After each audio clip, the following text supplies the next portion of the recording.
Salut les gars, c'est Lucial Mécano. Aujourd'hui on se retrouve pour une nouvelle vidéo où on va essayer de fabriquer des leurres pour pouvoir pêcher avec après. C'est parti.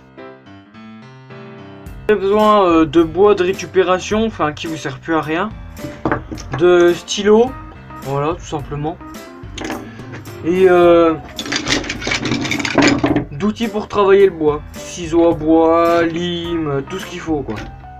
Ah et aussi il faudra une scie, attendez je vais la chercher. Voilà, une belle scie. Voilà, donc quand vous avez préparé vos outils, vous prenez votre morceau de bois. Vous prenez un leurre que vous servez plus, vous enlevez tous les hameçons, vous enlevez tout. Il vous reste plus que la carcasse.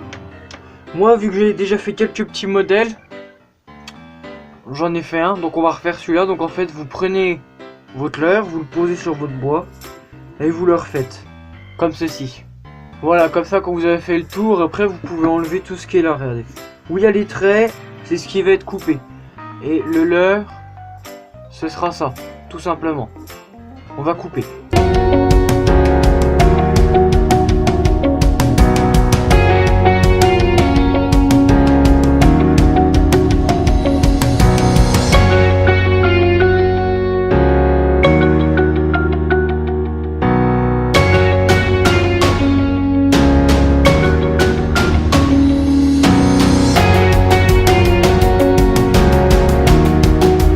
Après avoir essayé plusieurs fois de bien le faire, bah il s'est cassé, donc je suis déçu.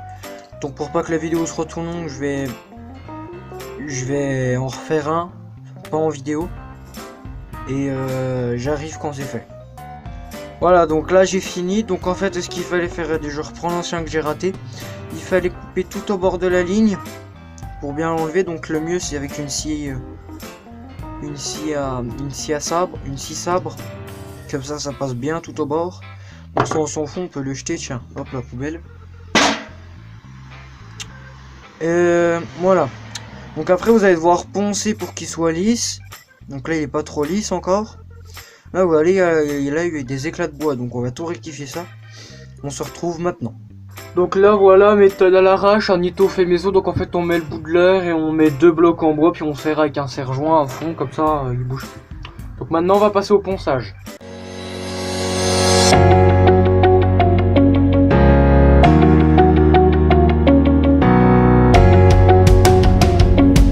Pour être plus efficace, il faudrait prendre du papier à poncer. Je vais en chercher. Voilà, je suis allé chercher une petite feuille de papier à poncer, donc on va poncer maintenant.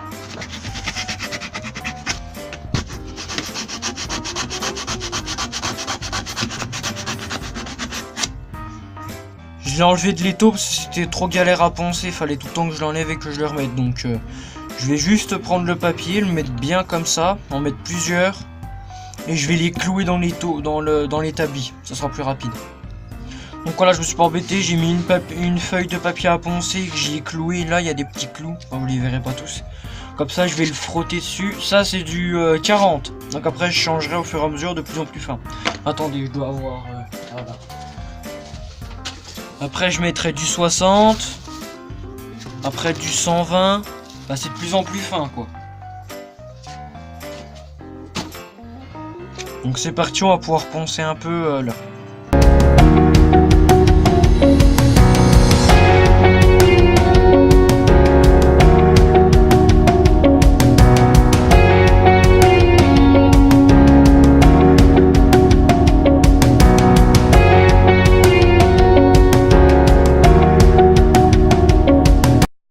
Voilà. Donc là il est à peu près bien poncé. Donc maintenant je vais vous expliquer quelque chose que je pourrais pas faire. Parce que j'ai pas de perceuse pour l'instant, faut que je m'en rachète une parce que j'ai pété mon chargeur. Donc ce que vous allez devoir faire, attendez, je prends un marqueur. Voilà. Vous allez prendre votre leurre et vous voyez là, vous allez devoir le plomber parce que sinon il va flotter. Donc vous allez faire à peu près un trou là, assez profond ici, à peu près jusque là. Mais en allant tout doucement. Donc on va faire un petit trou là, un autre trou là et un tout petit trou ici. Mais tout petit, hein, très très fin. Comme ça après vous allez prendre des plombs comme ça, rond, un peu plus grand. Voilà là. pour pouvoir les mettre dans le trou et vous allez les taper, comme ça après ils vont s'incruster. Et là, comme ça, après quand vous avez plombé tout ça, vous testez dans le mettant dans un seau d'eau s'il coule assez vite ou pas, vous plombez comme vous voulez. Vous mettez des pitons, c'est des petites accroches comme sur les leurres pour raccrocher l'hameçon. Après vous pouvez le peindre, faire ce que vous voulez, puis après on pêche. Voilà. Donc voilà, la vidéo touche à sa fin, donc c'était pour fabriquer des petits leurres comme ça. Mais après il y a d'autres modèles, vous voyez, celui-là je l'ai fait un peu plus gros. Je vais peut-être le faire quand j'aurai le temps, quand j'aurai pas trop de vidéos à tourner. Pour peindre le leurre, vous pouvez prendre du vernis à ongles, hein, vous le chourez à votre mère et puis vous le peignez avec. Aussi en magasin, vous prenez pas de la peinture à l'eau, ça va s'enlever quand vous allez le foutre à l'eau pour pêcher. Faut prendre de la peinture acrylique. Bon ça se trouve dans les magasins, à 10 balles vous avez un petit stock quand même. Donc voilà. Si cette vidéo vous a plu, n'hésitez pas à la liker, à la commenter, à la partager. Abonnez-vous, activez la cloche, c'est important. Sur les réseaux sociaux, je suis pas mal actif, donc je mets pas mal de stories et tout, donc allez bien les voir. Les sondages, regardez-y, répondez-y. Et puis bah salut, c'était Lucas le Mécano.